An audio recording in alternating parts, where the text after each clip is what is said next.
وساد القبیلۃ فاسقہم، قبیلے کا سردار سب سے فاسق اور بدتر شخص ہوگا۔ خاندان کا، قبیلے کا، برادری کا وہی سربراہ ہوگا، وہی قائد ہوگا، وہی لیڈر ہوگا، وہی پنچ ہوگا جو جتنا بڑا غنڈہ اور جتنا بڑا بدماش ہے اس کو ہی جو ہے وہ سرپرستی جائے گی۔ شرافت نام کی چیز ہی باقی نہیں رہے گی۔ شرافت کے بل بوتے پہ آگے نہ کوئی سیاست میں آ سکے گا، نہ کوئی خاندان میں آگے آ سکے گا۔ وساد القبیلہ فاسقہم، قبیلے کا سردار جو ہے وہ بدتر اور فاسق شخص ہوگا۔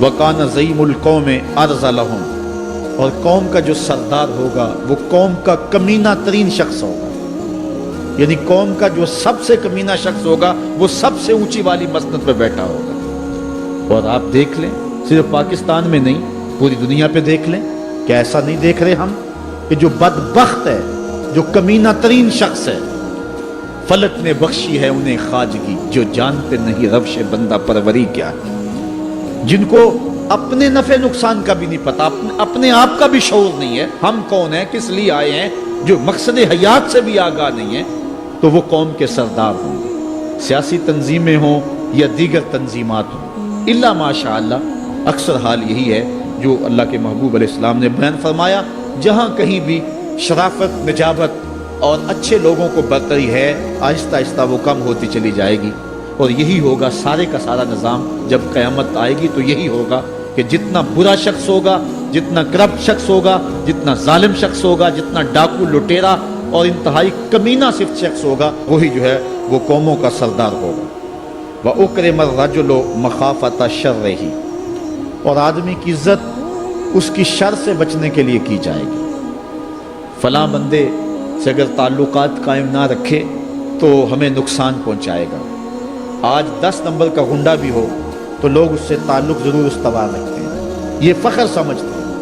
آج کل افطار پارٹیاں ہو رہی ہیں اور اس میں ان کو بلایا جاتا ہے دعوت افطار پر جنہوں نے روزے ہی نہیں رکھے ہوئے۔ یہ افطار پارٹیاں نہیں ہیں، یہ ایک تماشا ہے جو لگایا جاتا ہے۔ وَظَهَرَتِ الْكَيْنَاتُ وَالْمَعَازِفُ، اور گانے والی اور بجانے والی عورتیں اور گیت گانے والی عورتیں، رنڈیاں، یہ جو ہیں وہ گانا شروع کر دیں گی اور یہ عام ہو جائے گا۔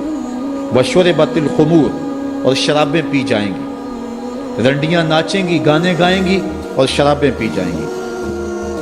پھر ارشاد فرمایا فَارْتَقِبُوا عِنْدَ ذَلِكَ رِيحًا حَمْرَاءَ وَزَلْزَلَةً وَخَسْفًا وَمَسْخًا وَقَذْفًا وَآيَاتٍ تُتَابِعُ كَنِظَامٍ قُطِعَ سِلْكُهُ فَتُتَابِعُ، فرمایا کہ پھر جب یہ حالات ہوں گے اور یہ پوری طرح حالات معاشرے میں پیدا ہو جائیں گے تو پھر سرخ آندیاں آئیں گی، پھر انتظار کرنا سرخ آندیوں کا، وَزَلْزَلَةً، اور زلزلے کا انتظار کرنا، وَخَسْفًا وَمَسْخًا وَقَذْفًا، اور دنسنے کا انتظار کرنا، اوپر سے پتھروں کے نازل ہونے کا اور شکلوں کے بگڑنے کا انتظار کرنا۔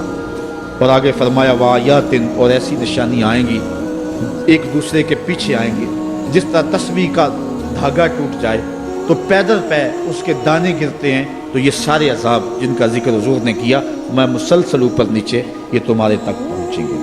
وَيَكْثُرَ شُرْبَ الْخَمْرِ، اور شراب پینا عام ہو جائے گا، یہ قرب قیامت کی علامت ہے۔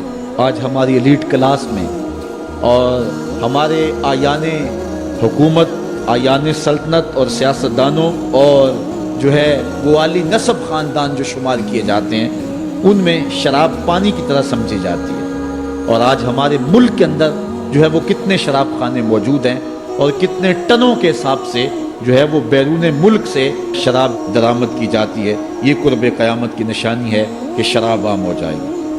ایک روایت میں آتا ہے شارب الخمر کعابد الوثن، شراب پینے والا بت پوجنے والے کی طرح ہے۔ کتنا سخت فرمایا گیا، اور کل قیامت کے دن سخت رسوا ہوگا جو دنیا کے اوپر شراب پیتا رہا ہوگا۔ اللہ تعالی ہم سب کو محفوظ فرمائے۔ وَيَقِلَّ الرِّجَالُ وَيَكْثُرُ النِّسَاءُ، اور ایک نشانی حضور نے یہ ارشاد فرمائی کہ مرد تھوڑے ہو جائیں گے اور عورتیں زیادہ ہو جائیں گی۔ ایک تو عورتوں کی افزائش زیادہ ہوگی، اور دوسری بات مختلف ہنگاموں میں، حادثات میں اور جنگوں میں مرد قتل کر دیے جائیں گے اور عورتیں زیادہ ہو جائیں گی، یہاں تک کہ حضور نے فرمایا حتی یکونا